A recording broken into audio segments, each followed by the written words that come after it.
Olá, boa noite. Seja muito bem-vindo ao Centro Espírita Morada Cristã. Estamos felizes por ter você aqui conosco para mais um momento de tratamento espiritual. Assim sendo, coloque ao seu lado a sua garrafa com água para que ela seja fluidificada e receba os eflúvios sutis para atender às suas necessidades.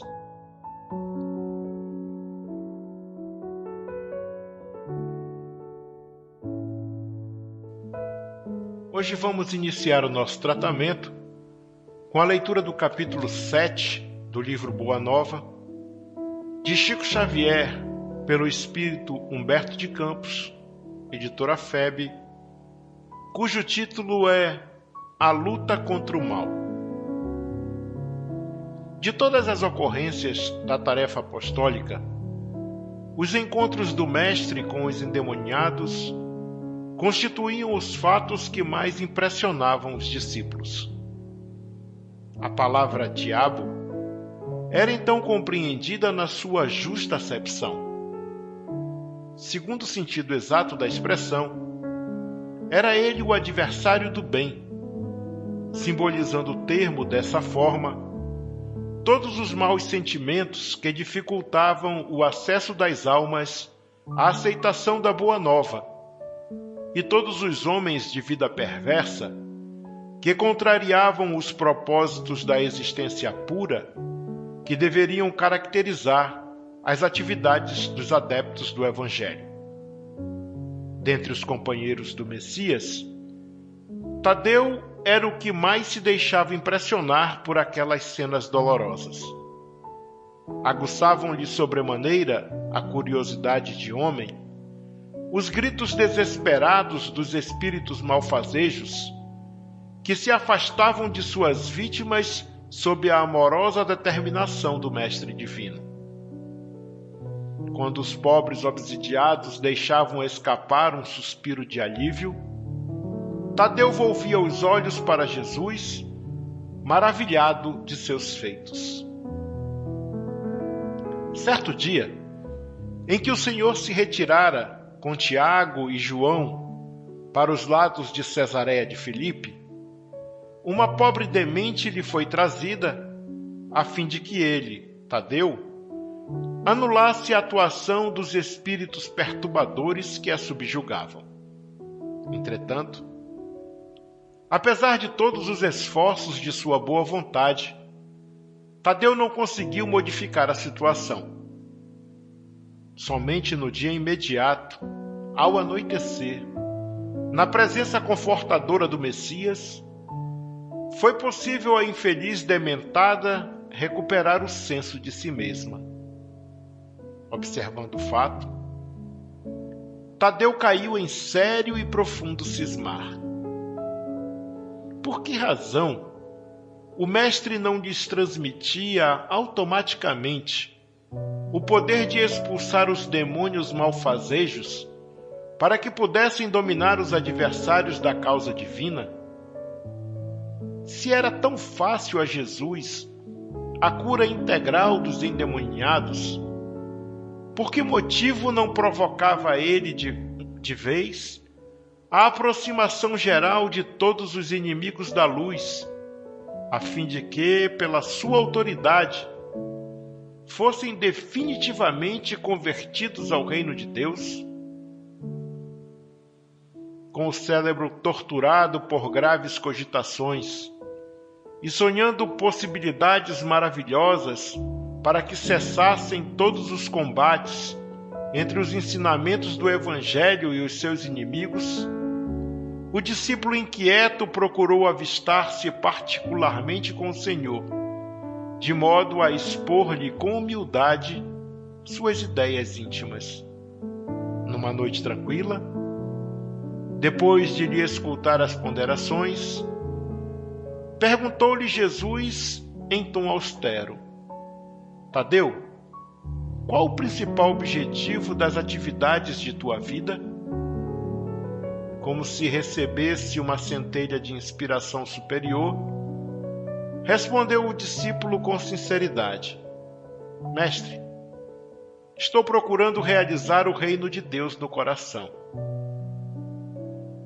Se procuras semelhante realidade, por que a reclamas no adversário em primeiro lugar? Seria justo esqueceres as tuas próprias necessidades nesse sentido? Se buscamos atingir o infinito da sabedoria e do amor em nosso Pai, indispensável se faz reconheçamos que todos somos irmãos no mesmo caminho. Senhor, os espíritos do mal são também nossos irmãos? Inquiriu admirado o apóstolo. Toda a criação é de Deus. Os que vestem a túnica do mal envergarão um dia a da redenção pelo bem. Acaso poderias duvidar disso? O discípulo do Evangelho não combate propriamente o seu irmão, como Deus nunca entra em luta com seus filhos. Aquele apenas combate toda manifestação de ignorância, como o pai que trabalha incessantemente pela vitória do seu amor junto à humanidade inteira. No entanto, não seria justo, ajuntou o discípulo com certa convicção, convocarmos todos os gênios malfazejos para que se convertessem à verdade dos céus? O mestre, sem se surpreender com essa observação, disse: por que motivo não procede Deus assim? Porventura, teríamos nós uma substância de amor mais sublime e mais forte que a do seu coração paternal?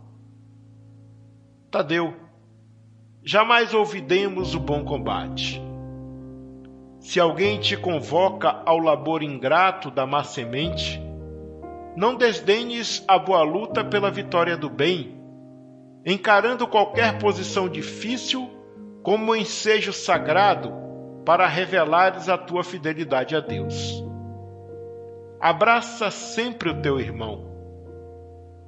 Se o adversário do reino te provoca ao esclarecimento de toda a verdade, não desprezes a hora de trabalhar pela vitória da luz, mas segue o teu caminho no mundo, atento aos teus próprios deveres, pois não nos consta que Deus abandonasse as suas atividades divinas para impor a renovação moral dos filhos ingratos que se rebelaram na sua casa.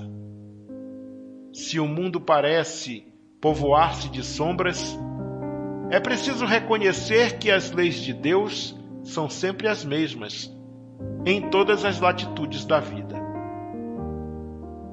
É indispensável meditar na lição de nosso Pai e não estacionar a meio do caminho que percorremos. Os inimigos do reino se empenham em batalhas sangrentas? Não ouvides o teu próprio trabalho. Padecem no inferno das ambições desmedidas? Caminha para Deus. Lançam a perseguição contra a verdade?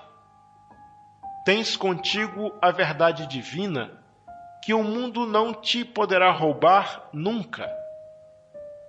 Os grandes patrimônios da vida não pertencem às forças da terra, mas às do céu.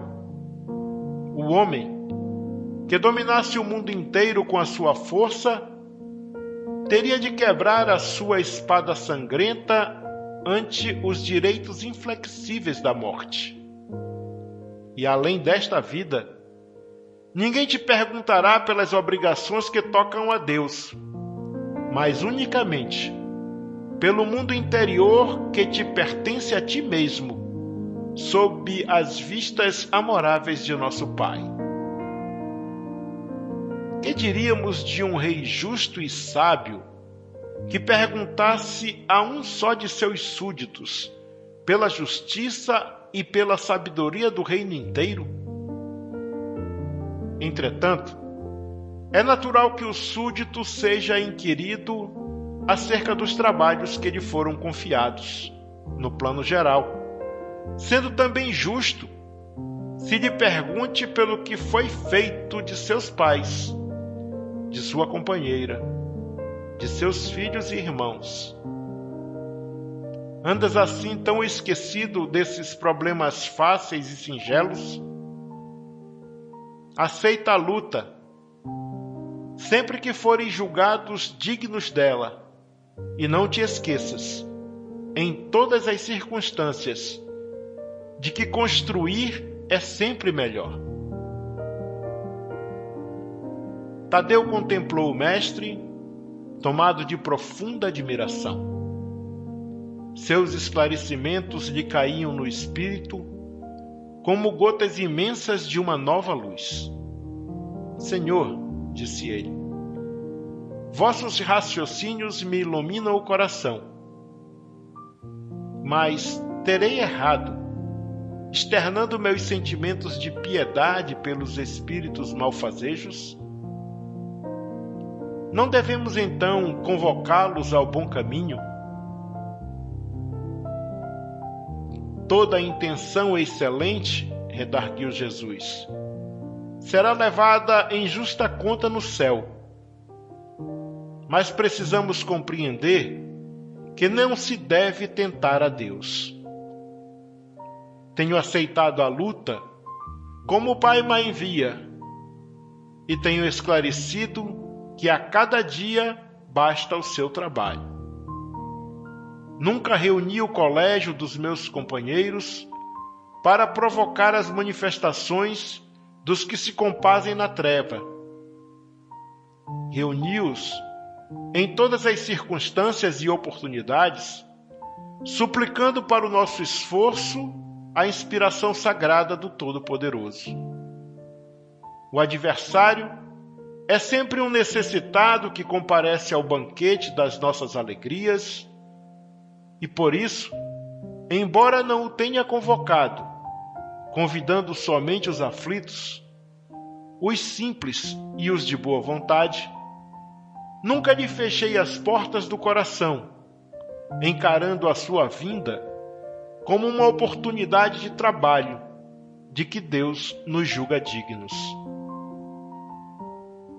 O apóstolo humilde sorriu, saciado em sua fome de conhecimento, porém acrescentou, preocupado com a impossibilidade em que se via de atender eficazmente a vítima que o procurara. Senhor, vossas palavras são sempre sábias. Entretanto, de que necessitarei para afastar as entidades da sombra, quando o seu império se estabeleça nas almas? Voltamos assim ao início das nossas explicações, retrucou Jesus. Pois para isso, necessitas da edificação do reino no âmago do teu espírito, sendo este o objetivo de tua vida. Só a luz do amor divino é bastante forte para converter uma alma à verdade.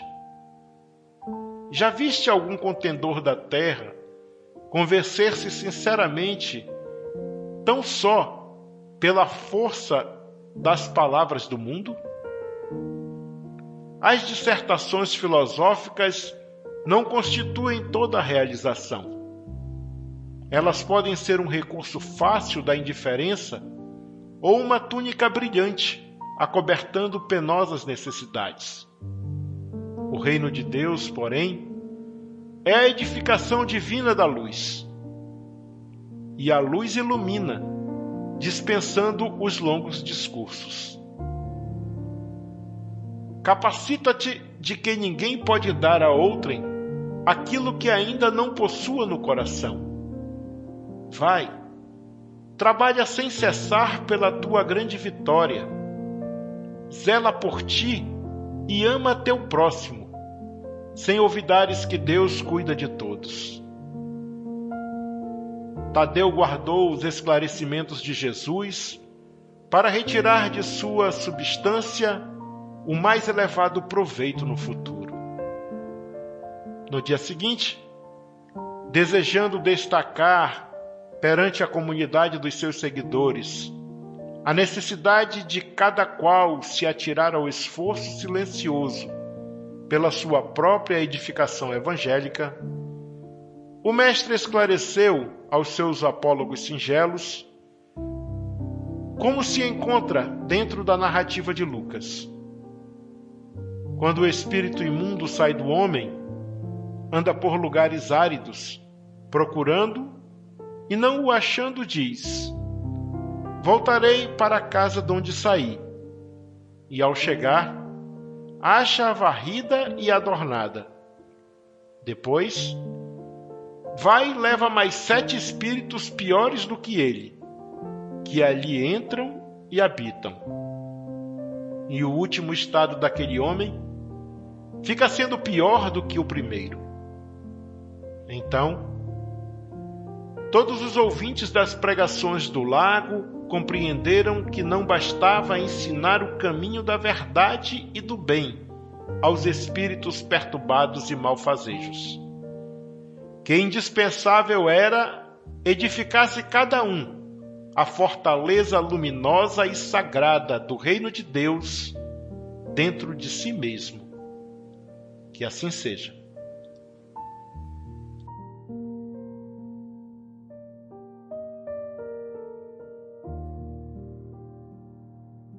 Agora, após a leitura dessa linda mensagem, vamos serenar as nossas mentes e nos conectar com o mais alto, fazendo a prece da união de Emmanuel, contida no livro A Luz da Oração, de Francisco Cândido Xavier, por Espíritos Diversos, editora Clarim, que diz: Senhor Jesus, concedeste-nos o abençoado caminho da união contigo, desde a manjedoura iluminada até a ressurreição divina, com passagem pela cruz do trabalho e da renunciação, da fé viva e do testemunho santificante. Viajores que somos na estrada redentora que a tua misericórdia nos desdobra no campo da vida eterna, rogamo-te ainda luz para as nossas sombras, certeza para as nossas dúvidas, esclarecimento às nossas hesitações. Auxilia-nos a aceitar o roteiro que teu amor infinito nos traz a benefício da paz e da felicidade de nós mesmos.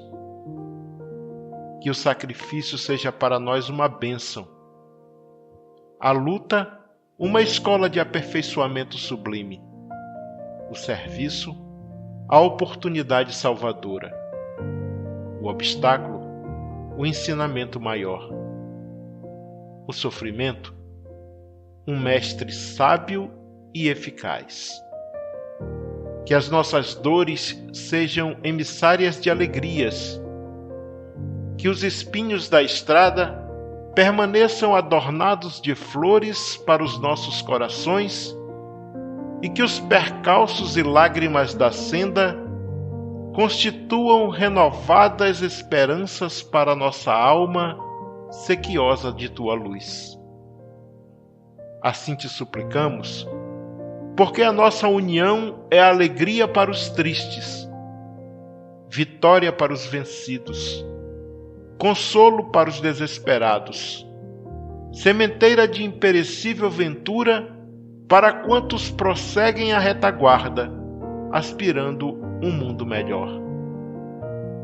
Desse modo, Senhor, agradecendo-te a caridade divina da paz com que nos felicitas a alma, neste dia de abençoada luz, esperamos que o teu amor viva em nós infinitamente e que a tua misericórdia nos acompanhe em todos os passos da redenção espiritual, convictos quanto estamos de que em ti encontramos o caminho, a verdade e a vida com eterna libertação. cumpra-se em nós a tua vontade, hoje e sempre. Que assim seja.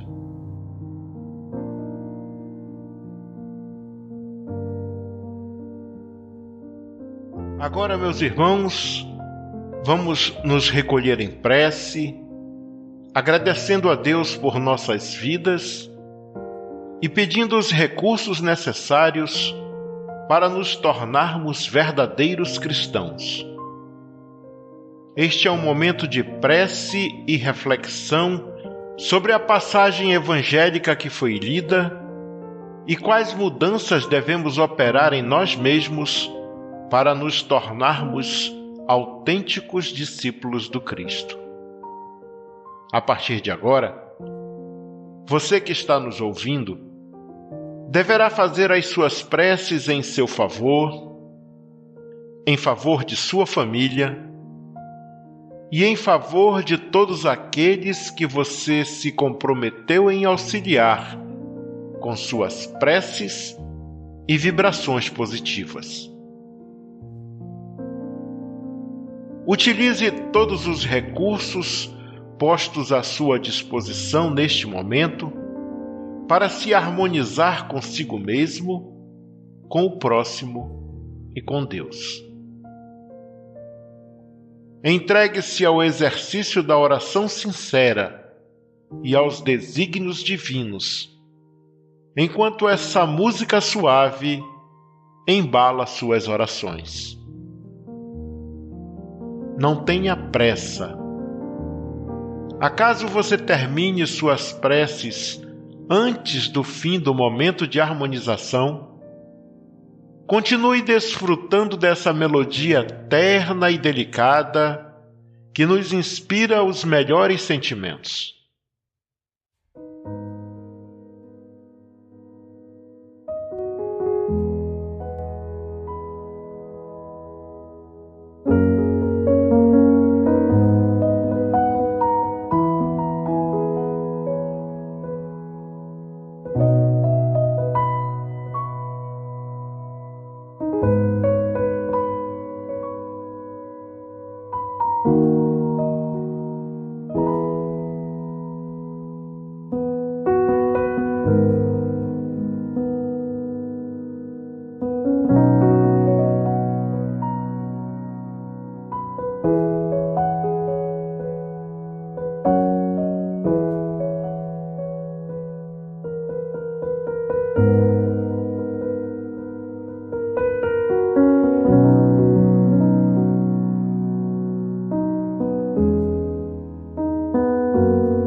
Amigos, amigas, irmãos e irmãs de jornada, chegamos ao final de mais um momento de tratamento espiritual por meio de preces intercessórias do Centro Espírita Morada Cristã, pedindo a Jesus e à espiritualidade irmã e amiga que nos ampare e nos sustente, que aumente a nossa fé, que nos dê serenidade e nos conserve humildes, que nos tire da acomodação e nos ensine a estarmos sempre prontos e prontas para mudar para melhor, com um coração sereno e puro. Nos vemos na próxima segunda-feira, se assim Deus permitir.